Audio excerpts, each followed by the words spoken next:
wanted to thank you, Dr. Sheila Farhang, for coming here today, for joining me today. So as many of you know, Dr. Sheila is also a board certified dermatologist. You can find her on Instagram as Dr. Sheila Derm. So I just want to thank you for joining us today. I know that we met probably several years ago, right, in Tampa at one of your networking events. So it's good to be here. Thank you for joining us. So Dr. Sheila Farhang is a board certified dermatologist. She focuses on cosmetic surgery as well as cancer surgery. She's double fellowship trained in both fields. Many of you know, as well as a skincare expert, you see a lot of her work on social media, and she was recently featured in Women's Health magazine, which was awesome, as one of 2020's skincare experts, right? It's awesome. So she has an expertise in both integrative skincare and cutting edge procedures. She also is a founder, CEO, and multi-business owner. She works with startups. She has her own, she's a founder of several startups, and she also has works in the medical device industry. So Dr. Sheila attended University of Texas for both undergrad and medical school. She completed her residency at the University of South Florida. During that time, her surgical education with additional training with plastic surgeons. And upon completion, she was selected at arguably one of the most competitive programs in the country for dual fellowship at the Skin Institute of South Florida and Hollywood Dermatology in Miami, Florida. During this time, she also completed a year-long entrepreneur and leadership program through the Advancing Innovation in Dermatology, led by Harvard faculty and international industry experts. As a rising leader in the field, Dr. Farhang has authored numerous publications in top dermatology journals, has written several textbook chapters, and has been invited to present her research internationally. Dr. Farhang is also a principal investigator for dermatology clinical trials. She is considered a media expert by the American Academy of Dermatology, as well as been selected as a key opinion expert for large industry skin and beauty companies. Dr. Farhang has a large social media presence. You can find her on Dr. Sheila Derm, where she is also known for her skin and beauty tips, health and wellness, female empowerment, and her focus on integrative medical approach. She is considered a celebrity media expert, and she's been recently featured in several magazines, such as Allure, Women's Health magazine, as well as a national television show, such as including Dr. Oz. And I believe there's several more as well. Yeah, I'll be on The Doctors this week, actually. Oh, that's awesome. Awesome. She currently resides in Tucson, Arizona, where her husband works at NASA. He's an astrophysicist, right? Mm-hmm. And so she is building a practice there as well called Avant Dermatology. So thank you for being here today. Of course. Thanks for that intro. It's great. I feel like that just scratches the surface of, the work that you've done. But, I'm hoping that we'll be able to talk a little bit more about it today. So my first question for you is related to your interest in physician entrepreneurship. So, many of us start medical school and, we are so focused on residency and fellowship, and, a lot of us just don't even think about how we can become a physician entrepreneur or even approach the field. So how did you become interested in it, in this field? Sure. So I always knew kind of from the get-go, I just didn't want to practice medicine. Yeah. I studied abroad. I love culture. I love learning new things about different fields. And I think with a lot of the physicians really in the last 5 years with technology, there has been an opportunity for physicians to get more entrepreneurial and, into devices, technologies. And so I've always kind of had a hunch for it, and it's totally possible. And there's so many studies that show that it helps with burnout, and it kind of just changes things up a little bit. I mean, I love taking care of patients, but I love the thrill of entrepreneurship as well.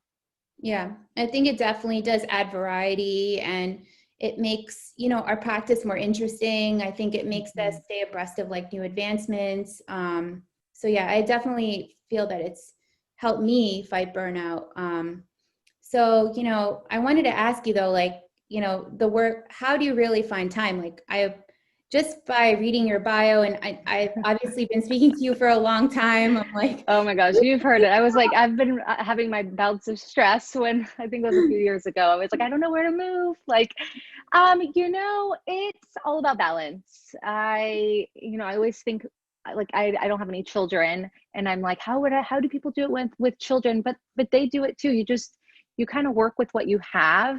I'm not gonna lie, I'm not perfect. I am kind of like an overworker, but I love working. I love, you know, working towards a goal and making an impact and meeting new people and contributing to change, especially in healthcare, because we are the healthcare providers. So I feel like we should be really a big part of the startup, the companies. And so a lot of us are consultants, thankfully for that now. But I lately, with my practice that just opened 2 months ago, that has been my baby. And so I have learned to delegate and really focus on the things that are most important to me at the time being. So, you know, I don't take on as much as I used to, only because of my mental, and there's only so many days and hours. That's a limited factor. And so I try to just really balance with what I have. Weekends, although I'm starting a YouTube channel soon, which I'm going to actually announce today. That's kind of has been taking up my weekends, but I really enjoy that. But I think it's important to kind of take that time whenever that is, and just not do work, which I'm not perfect at, but I'm still working at it. yeah, I think it's a work in progress. Like I feel the same way as you. I think so many of you can relate to that, like trying to find a balance between where we're not overworked, but we're fulfilled and we're Right. spending time with our family. Mm-hmm. You know, and you know, I feel like for me, having kids or having my daughter now, like has actually made me even more My cat. intentional. Oh, hi. Little cameo. Oh, has made me like more intentional and more focused about figuring out what's really important. So I'm sure you'll be great as a mom as well. Like you're Oh, kick-ass, no doubts. thanks. Yeah, uh, in the future, I'm not even really kind of thinking about that right now. But yeah, and it's all about also multitasking, which I feel like we're really good at. You know, taking calls. You know, when you can, or you know, I feel like just kind of finding the right time to do things efficiently. And to-do lists are like my huge thing. And so I think once you kind of organize everything and have to switch your brain from like patient care mode to CEO mode or calls or media, you kind of have to be really quick with kind of changing your mindset, I guess, and goals and what you're dealing with in the environment, because people are different too. When you're Right. talking to execs or you're talking to patients, that's completely different. Yeah, I completely agree, actually. You know, especially with the work, with the consulting work I do, Mm-hmm. you know, I kind of feel like that's also relevant to innovation, because there was recently an article about how, you know, although physicians do utilize a lot of technology and a lot of the technology is made for their practice, many times we have difficulty collaborating with people in healthcare technology. Right. So I feel like I've had to kind of like switch gears sometimes and change my mindset about my approach, like, you know, in those situations, you know, because I do think like we do offer something, Mm-hmm. but it may not be in the way that we always see it. Exactly. Totally. So why don't you tell us like a little bit more about the work you're doing at Avant? You know, if you want to get into a little bit more about, you know, your work with Vispera. I know Mm-hmm. you have so many incredible projects that you do. Yes, of course. So my kind of big baby right now is my dermatology practice, which is Avant Dermatology and Aesthetics, and you know that has been a huge learning curve because they don't teach you how to be a CEO, CMO, CFO, marketing director, and, you know, admin for a medical practice in medical school, unfortunately. And so I basically opened up a medical practice, medical dermatology, surgical, and cosmetic surgery center from scratch. Amazing. And it's been really, really great. Sometimes I just have to step back and be like, wow.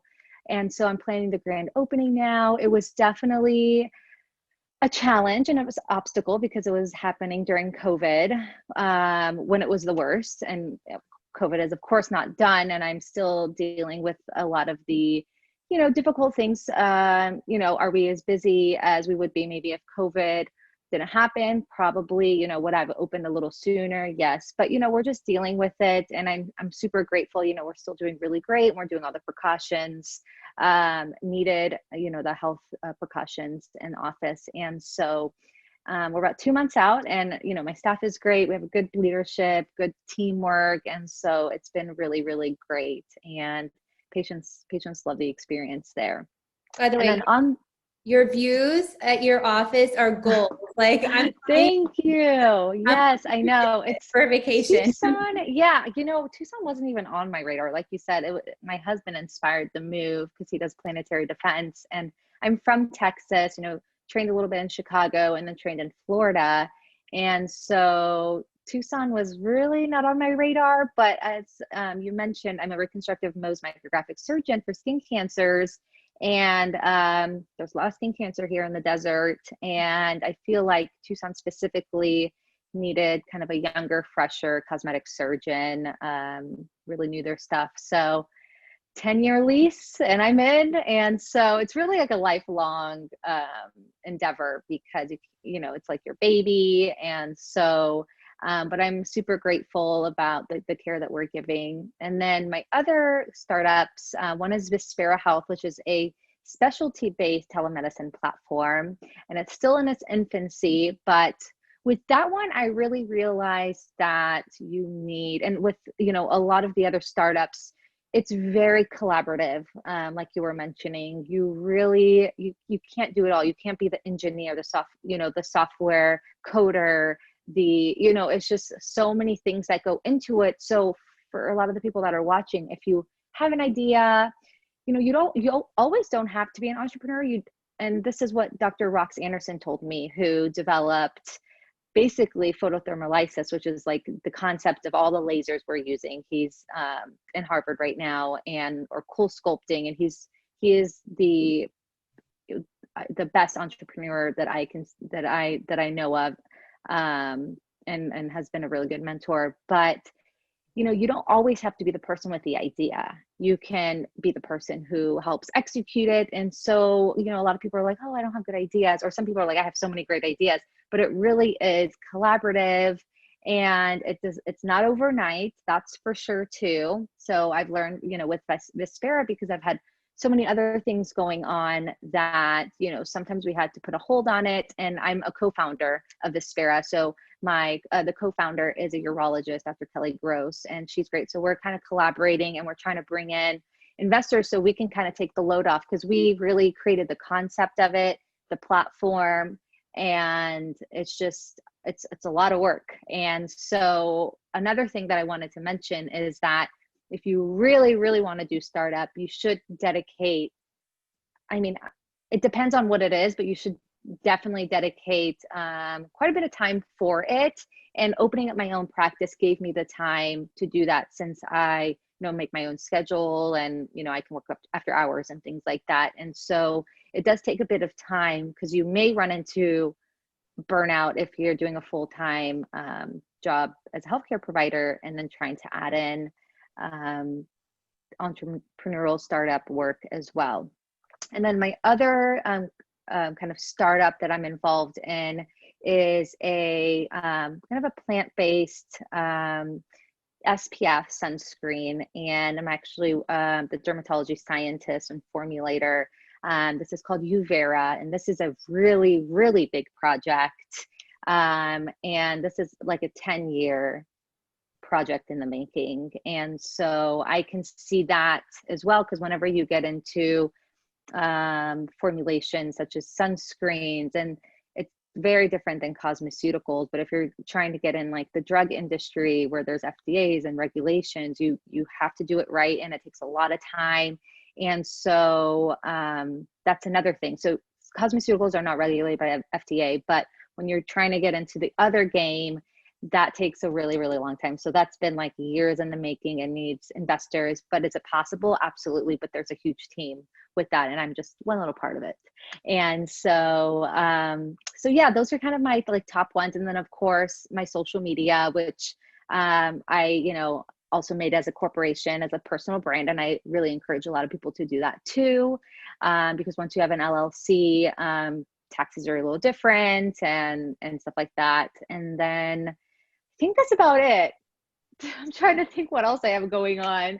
And then I have some things in the production field, like Hollywood production in the making, which are a little bit on hold now with COVID. So that's pretty much it right now.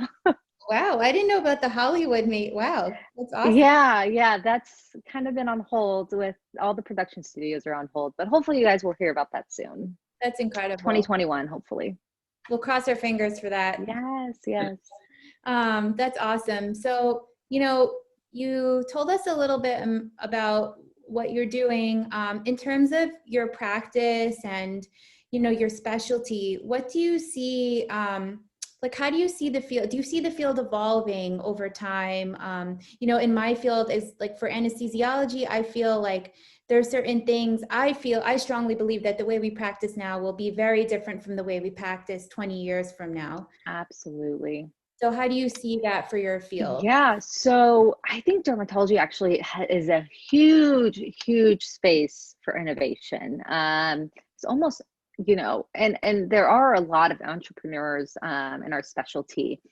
We're just learning so much about the skin and technologies for instance, laser, instead of cutting with a blade, using lasers to treat, cancer, or a different way to do biopsies. Or I was just on a board call for a better way, a personalized way to, based on I think it was I don't remember what type of sample, but based on your own sample from, I think it was saliva, if you have a medical condition, it kind of telling the doctors which biologic or which medication is best for the patient. So we're not picking around.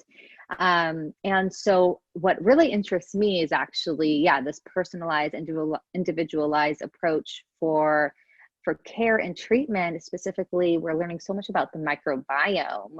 And especially in acne, it was shown that Accutane, which is isotretinoin, actually works by changing, one big thing is by changing the microbiome of the sebaceous glands. And that's why it helps acne, which before we were like, well, it just decreases the oil glands.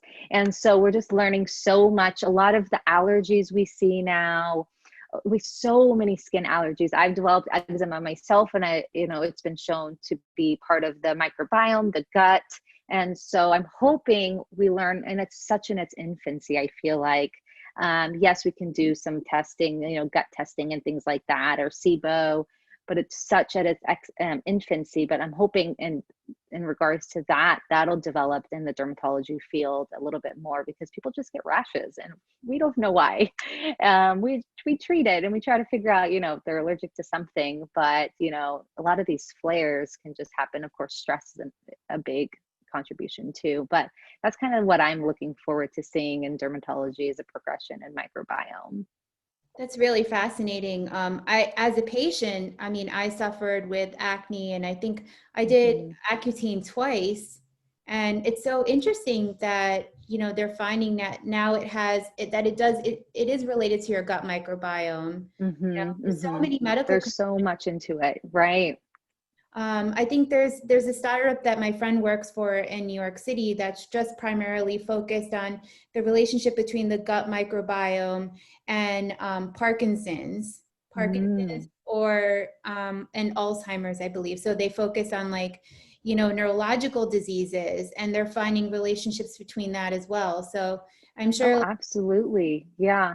In fact, what's really interesting, and I never know why, is really bad dandruff or seborrheic dermatitis, really, really severe cases is seen in Parkinson's patients. And so if you put the two to two together, it doesn't make sense, but there is that relationship with possibly the microbiome or what have you. So it's really interesting. I love kind of us being able to learn more and using technologies to kind of advance that, and having doctors really be the integral part of these innovations.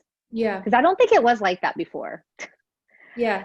I think we were more consultants, and now we're kind of getting a little bit more into the innovation too, because as Dr. Rox Anderson said, you have to start with the problem. And who knows the problem? We know the problem. We're not always out there to fix it first, or we don't see like a technology first. It's really good to go by what the problem is and what you can do to solve that problem. And then that's when magic happens. Yeah. And I love how you said that it's a collaborative effort, right? Like we may be able to come up with the problem, but we may not be able to learn how to build, we may not know how to build the website or code or Exactly. develop the app, but we And have. that's totally okay. Yeah. Exactly. We can't do everything, but we do know what we know. Mm-hmm. So that's so true. And related to what we've been talking about and your experiences, like what's the most important piece of advice that you have for a physician who's interested in entrepreneurship, whether it's developing their own device or starting a company or just consulting for startups? Yeah, I would say, go for it. I think a lot of physicians are scared of, one, you could lose out on your pay, especially for startups in infancy, or if you have to make an investment and what if it doesn't work. There's definitely risks involved. I've been part of risk, and some worked great and some didn't really work great, and you have to be okay with that. And it's at times it's not an immediate satisfaction. So like with my practice, which is pretty clear cut, it's not something that I need to ask investors for or hope that it works or something like that, such as like in the lab. But that was a 2-year process. And then Uvera, that's been a 10-year process, and we're finally breaking ground and finding good microbes. And if it doesn't work, that's millions and millions of dollars and time, but you find other things along the way too. And so my thing is go for it, find your passion, and really kind of focus on that. One problem that I had in the beginning was I was just doing so many things. I feel like the things that I really need to focus on didn't have my 100%. And so that's pretty much what I recommend. And, and also know your worth. This is really, really important too. Yes, and kind of social media too. I mean, especially with the younger doctors who are, really hungry and really hungry as in like hungry for like more opportunities, perhaps may not know their value of 13 plus years of education and training. And you're really worth a lot, and your expertise is worth a lot. So always use consultants, your attorneys, talk to colleagues. I am talking to my colleagues all of the time, either, telling them, what I charge, or telling them, what I recommend or who they should talk to. And so that's really important too, because I think a lot of us don't really realize that. And I didn't in the beginning because I'm such a young doctor. And I was like, oh, this is such a good opportunity. But then that kind of sets the bar there. And then it takes up your time, and time is precious. And so that's super important too. I feel like I just gave you like five advices. No, I think they're all really valuable. And I really love that you said knowing your worth, because I really do agree with that. Like, even speaking for myself and my past experiences, and speaking to my female doctor friends who we just don't always understand our worth. And it's been so valuable. I think that's why social media has been so valuable, is to connect with other physicians. Oh my gosh, Country, yes. So yeah, I loved all your advice. So super helpful. So thank you for joining us today. I really want to thank you again for joining me in this talk. Why don't you tell a little bit more about where the audience can find you, like your social media and your website and things like that? Sure. So as Dr. Mita said, I am at Dr. Sheila Derm. You can probably just do that, but it's Dr. Sheila _Derm. And that's for my Instagram. I'm just starting TikTok, sort of. I'm dabbling with it, but I am starting a YouTube channel and I'm really committed with that. I finally found great editors and have carved out the time for that where I can just put out good information, because that's one of the reasons why I'm so into social media, is us debunking the not so true things out there and really being an expert in the field and spreading correct knowledge. And so Dr. Sheila Derm, and then my website is avantdermatology.com. If you're in the area, would love to see you, and or you can call us and we can figure out arrangements for consultations and things like that. All right. Awesome. Thank you. It was a pleasure to speak with you. And have a good one. And have a great day. Enjoy your day. Thank you. Thank you.